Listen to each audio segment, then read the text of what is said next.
Ya bina pwede mo na ito po chikumain ni Musik Mga Kaya Bula FM Nampang diwa na siri na kaunan din rin manda kay Central Rental Sabot na kaya rusun na kumita minichi may bahan na kuloko. Nisa pula. O ya wawan iso ni dalay. Gua nga yung musik doon. Nama kikiraw, minatolo kina bitu. Ena biya kati, muli chikina pa rombuka. Gua ria na lali na kami. Bula FM Nampang diwa na siri.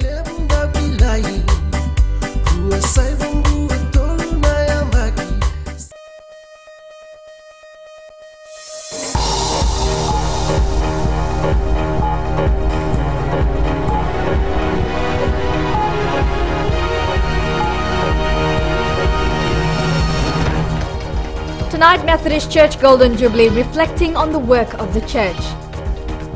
Efforts underway to increase scholarships for Fijians to India. And authorities work on consolidating responses to natural disaster and climate change.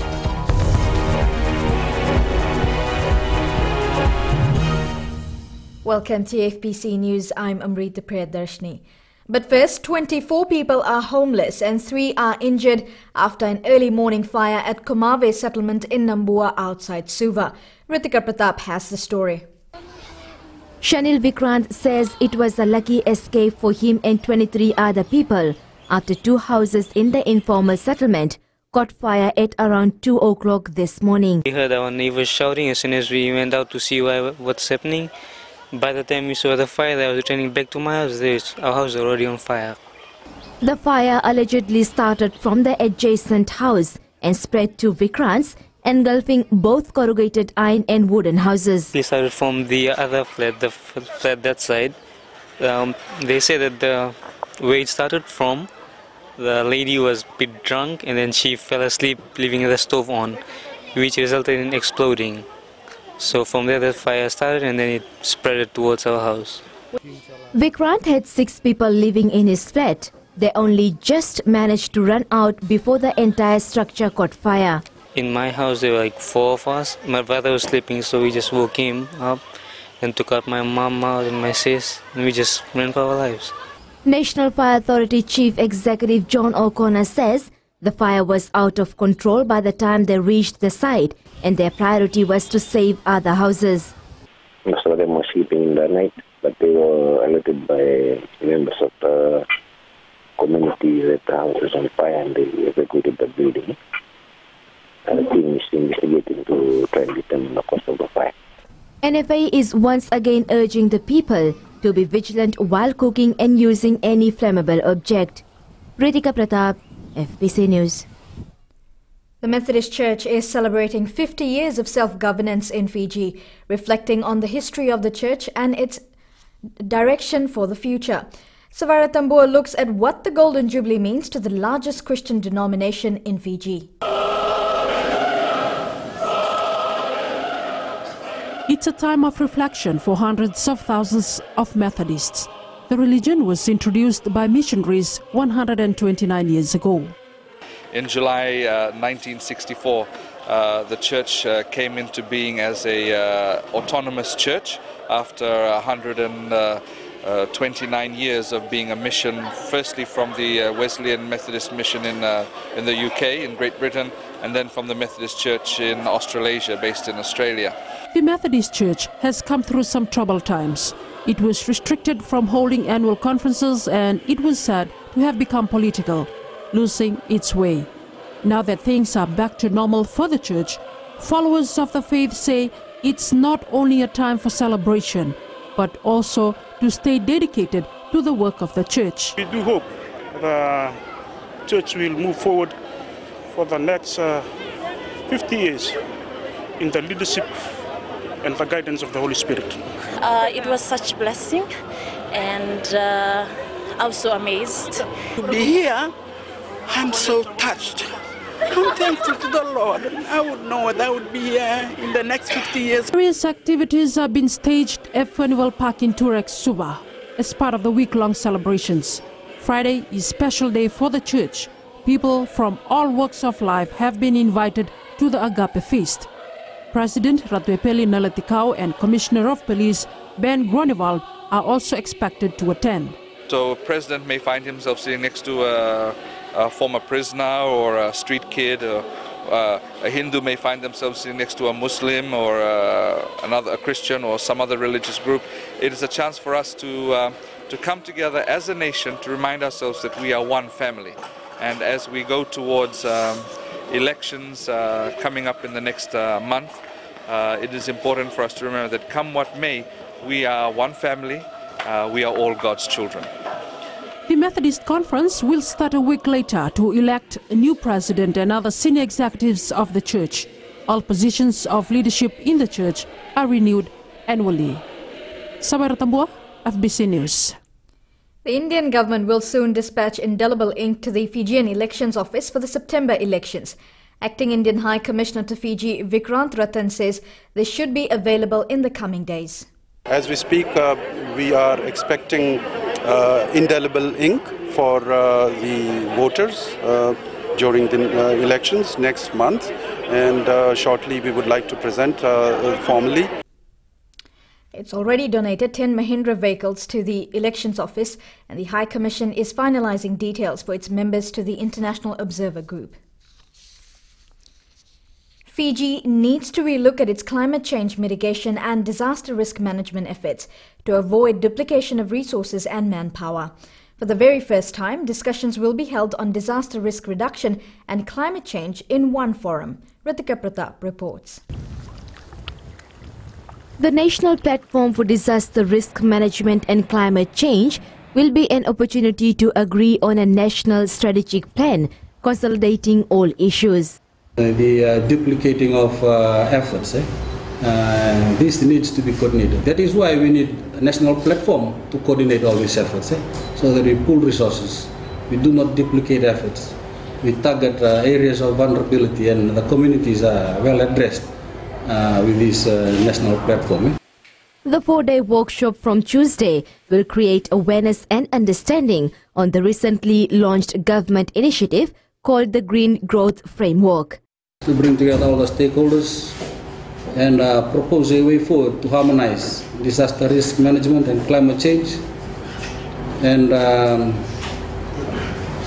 also to identify areas of commonalities that will be beneficial for Fiji. Manasa Tangidakimbao says a national platform has been absent in Fiji.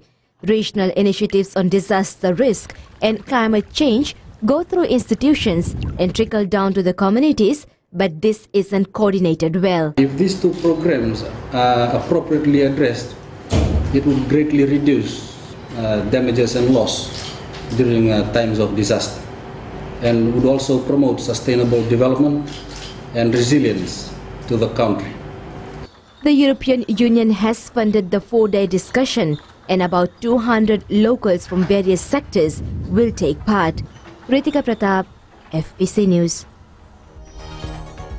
When we return, former Fiji resident returns home to invest millions in Nandi.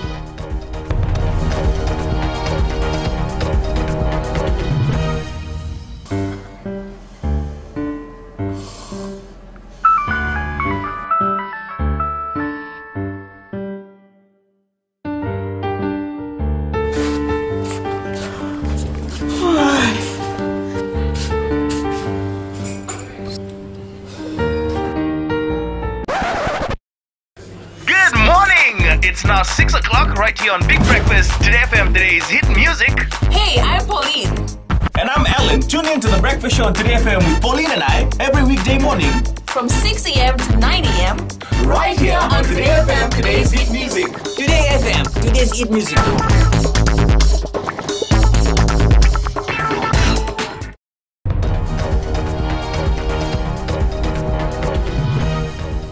Thank you once again for joining us. More Fijian students will now be able to secure scholarships to study overseas. Fiji's High Commissioner to India, Yogesh Karan, is negotiating with the Indian government to increase scholarships for Fijians. Shireen Lata reports. Every year, 30 people are given scholarships under the Indian Council for Cultural Relations, and the number will keep growing. I'm working on scholarships in the area of MBBS and also advanced specialty to be considered for Fiji on annual quota basis. Also, I am requesting on placement for our Fiji nationals on self-funding basis on top institutions.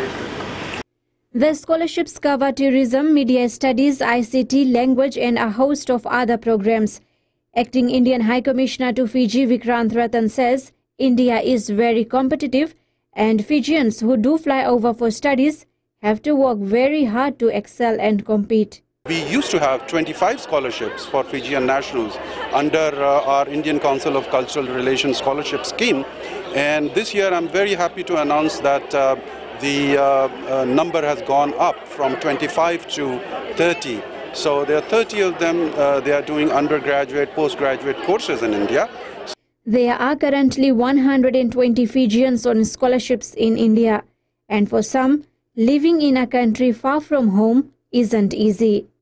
The types of challenges that we face daily include probably shortage of money. That's a daily concern for us.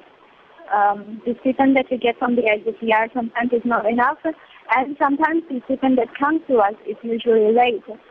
I had a meeting with the director of ICCR in Delhi very recently on that issue, and I'm sure I've been promised that that will be sorted out. It wasn't a major delay, but in some states, because there are thousands, not only Fiji students, there are thousands of students that are studying in India on ICCR scholarship in different parts of India. So understanding the diversity and the size of the country, there are some, at times, this could be delayed, but I'm sure that that will be fixed.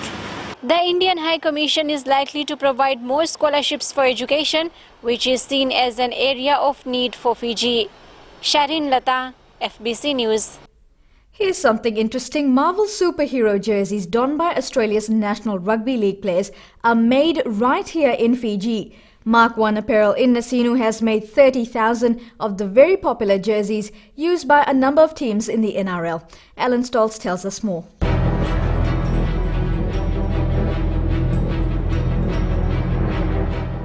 The jerseys feature graphic interpretations ranging from Iron Man's armor and arc reactor to Captain America's star-spangled pecs and even to Hulk's rippling green abs ripping through a white shirt. Mark 1 Apparel's chief executive Mark Hallaby says Fiji should be proud to be chosen to make these iconic jerseys.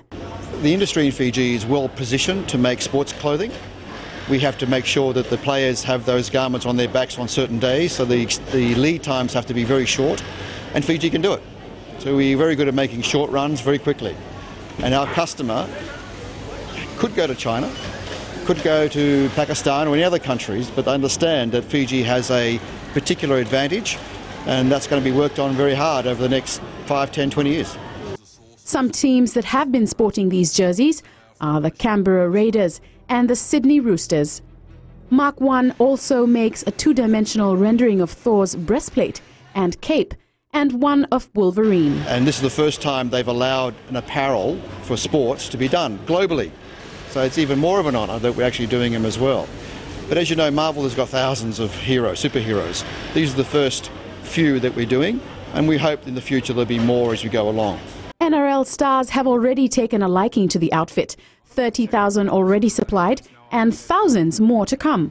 FNRL Chairman Emmanuel Rubin says the jerseys will also help children get more involved in sports. So when children from a very young age, they set their mind on sports rather than sitting in front of a PlayStation, eating junk food, they will be on the ground trying to imitate one of these superheroes.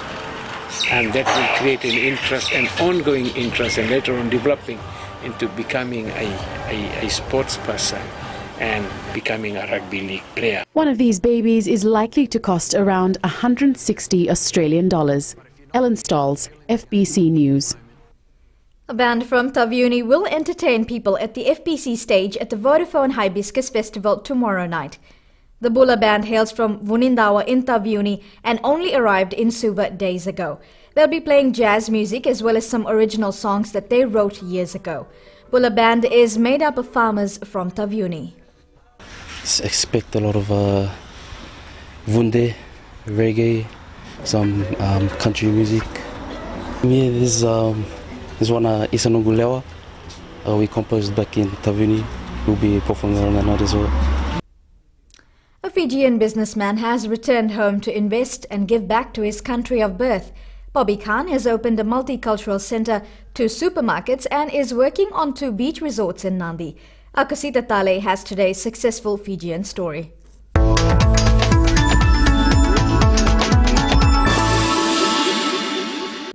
Originally from Turak in Suva, Bobby Khan left Fiji after the coup of 1987. Having lived in New Zealand for 25 years, he decided to take advantage of Fiji's dual citizenship policy and return home with his wife and children. Been given the privilege to be a local citizen of the country, and being a local citizen of the country, we have seen that all the doors in Fiji are pretty much open for us to come in and do investment. He adds that the support from Fijians and our friendly nature have been a tremendous help in setting up business. Having spent most of his life in the cold of New Zealand, Khan initially thought of settling in Nandi to lead an easy life and enjoy the warm climate. When I came into the country, I first thought that I'd probably just buy a house in Denarau and just set myself here and maybe just do some little bit of work here. But fortunately, the place was so great that it took me to do a lot of investment here. His first investment was the Nandi Event Centre, then came 2 Yusef supermarkets, one in Votualevu and another in Nandi Town. Khan has no intentions of stopping here. We have also got a plan of building about 60 houses like Denarau. We have just bought a land here in Sonasali as well, which is about 107 acres. And we will be doing a lot of development. We are planning to invest about good $11 to $12 million here in earth moving and all that. And maybe by next year, you'll see a lot of things happening here in Sonasali. He's invested around $15 million in Nandi and plans to spend around $40 million in the next 3 years working on development projects around the country. Bobby Khan is also encouraging other Fijians overseas to take advantage of the dual citizenship policy and give back to the country. Be very quick, come to Fiji and try to invest as much as you can. So I would urge the people who's living abroad to take advantage of their dollar. And please, this is the right time to come and invest. Khan has provided jobs for about 200 locals working at the construction sites, supermarkets and the event centre. Akusita Tale, FBC News. Up next in sports, Laleen Memorial enjoys the spoils of victory, winning the Dean's Under-18 final. That and more after the break. छू छू छू हे हे नमस्ते Fiji, आपके हर एक problem की दवा लेकर मैं आ गई हूँ 9 से 12 बजे तक आपकी सहेली रेनू। छू छू छू 40 में 20 का दिखना है। मैं हूँ ना आपके साथ में मिर्ची एफएम पर 9 से 12 बजे तक मंडे टू फ्राइडे। मिर्ची it's hot.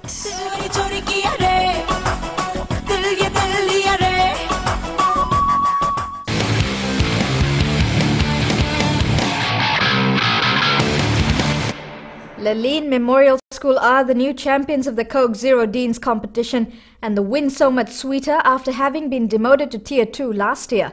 LMS beat Ratu Kandavulevu School 13-8 in the Under-18 final. Josephine Navola has the details. A well-deserved victory for a team that fought the odds and rose to the occasion. The boys from Davulevu in Osori have proven they too are forced to be reckoned with when it comes to secondary school rugby. Laleen created history winning the first Under-18 title at Churchill Park in Lautoka last night. The two teams played at the same venue in 2010. Back then, Laleen beat RKS in the Under-19 final. School principal Volatilendua says a win of hard work has paid off. Well, it's a feeling of elation because last year we were downgraded and became the Tier 2 champions.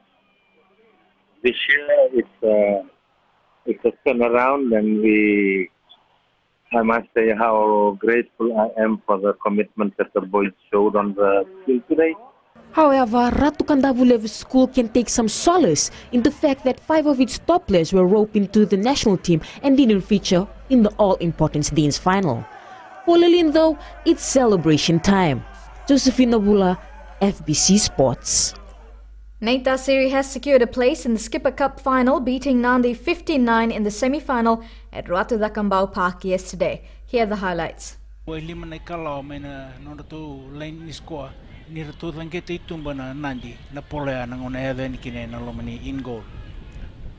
for the ball, it's in now, and the scrum's holding.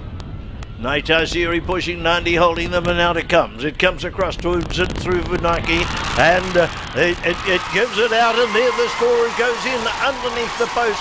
A miss-out pass it was. They went through, leaving the playmaker behind. Russell Bulu, the man, I believe, and the try was on. Reaching out there across the 22-metre line. He's in full swing. Even the fullback there, Radambalava, his dive tackle, couldn't stop the heavyweight Vunaki. Not a lot of organised teamwork as a big one comes in from the kickoff.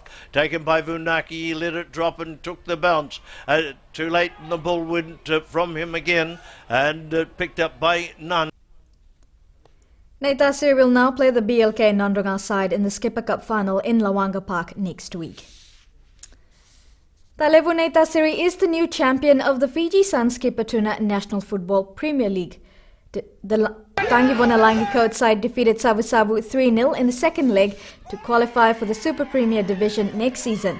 Tailevu Neita Siri displayed a well-structured game and kept Savu Savu at bay. Vonalangi says the win means a lot to the team. It's so great to see these boys fighting from the Premier level and now playing the last game, and then it's just a great feeling to be winning this game for this Super Premier. And in the first leg, Tailevu Neita Siri beat Savu Savu 3-2.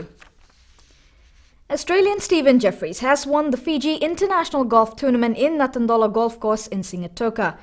Jeffries walks away with $1 million in prize money. Fijian golfer Vijay Singh finished tied for 10th after carding 73 in the last round. I've just, to know that you can do it. I mean, there's so many good golfers out here, and to actually know that you can compete and win is, well, it's an amazing feeling at the moment. So I said hopefully I can finish it off, and I've just hit the ball in the right places today, I think, and that's what I do around this golf course. So yeah, I'm over the moon, mate. Veteran racer Ravin Nath has once again taken top honours at the Fiji Car Club quarter-mile sprint event at Taunovu in Deumba. Josephine Navula reports. It was a perfect day for race, and enthusiasts turn up with high expectations for their cars. Ravin Nath is the undisputed champion in the open class category. Unbeaten for the last 9 years, he again ruled the track.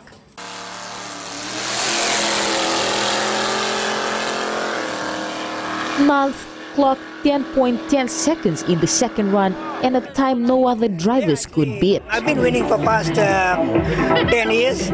This is my 11th year going on. This is my 11th year, so a lot of competition. This race actually, like Taus Khan, Lawrence Assem, Ravi Nair, and other competitors. There's a lot of competition, yeah. Another familiar face on the racetracks, Lawrence Assem with his Chevy small block, clocked 10.76 seconds. Taus Khan clocked 12.01 seconds.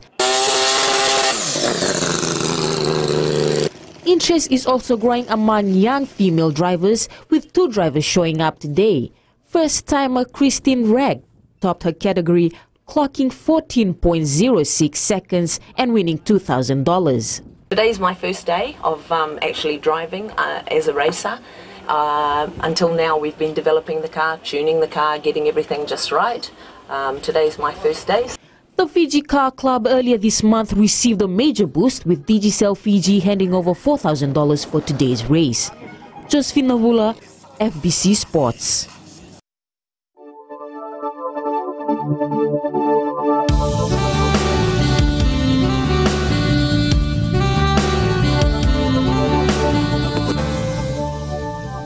Well, in today's weather, brief showers were experienced over the interior and eastern parts of the larger islands.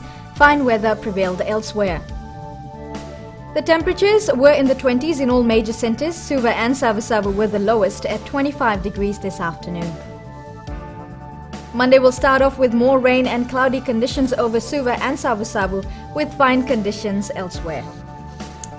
Now for Tuesday, fine apart from brief showers over the interior and eastern parts of the larger islands, southeast winds 20 to 25 knots, rough seas and moderate southerly swells. Recapping our headlines tonight, the Methodist Church in Fiji has begun a week of celebrations to mark 50 years of self-governance.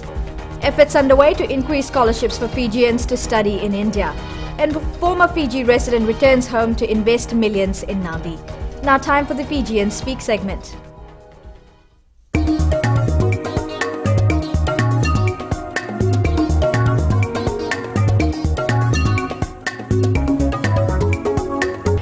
I would like to see people living in peace. I would like to see good equality. I would like to also see that the country goes further than what it has. After election, I want to see good government. Good government, I mean the one that can look after the people. After the elections, I'd like to see the country, it's a catchphrase at the moment, move forward. But I'd like to see that progress done in a steady and fair manner for all Fijians.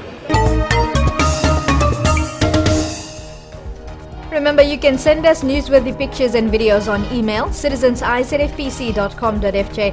Share it with us via our Facebook page, FBC News, or if you're on Twitter, follow and tweet us your news tips at FBC News or hashtag FBC News. And to receive the latest headlines on your mobile phone, take subspace FBC to 777. That's news tonight. I'll be back again next weekend. Join Jackie and the team from tomorrow evening. Do stay with us as For the Record brings you a live interview with the leader of the Social Democratic Liberal Party, Rotemumu Kepa. That's at 7 p.m. Good night.